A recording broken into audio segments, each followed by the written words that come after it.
ทุกท่านอาการน้อยน้อยแต่ขอให้หักนานนานอุ้มสู้ไว้ในวงการเสียงเพลงลูกทุ่งบ้านนาฝากเสียงเอาไว้ในใจแฟนเพลงยามได้วางเว้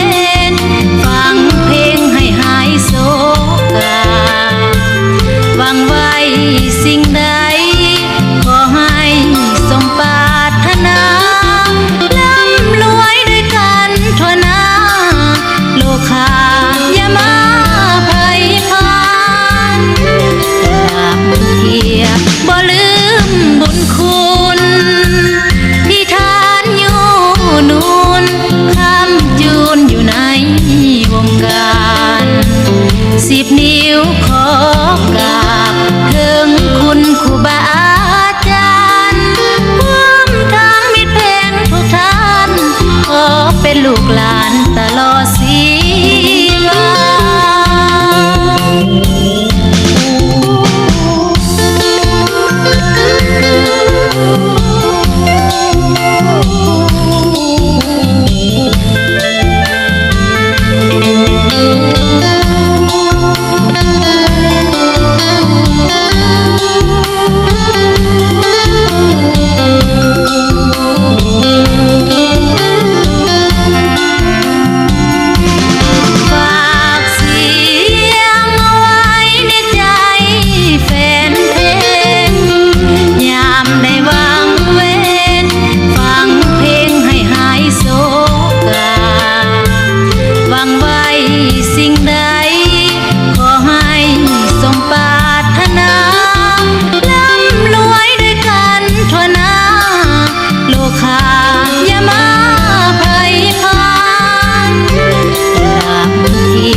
10 นิ้วขอกราบถึงคุณครูบาอาจารย์ร่วมทางมิตรเพลงทุกท่านขอเป็นลูกหลานตลอด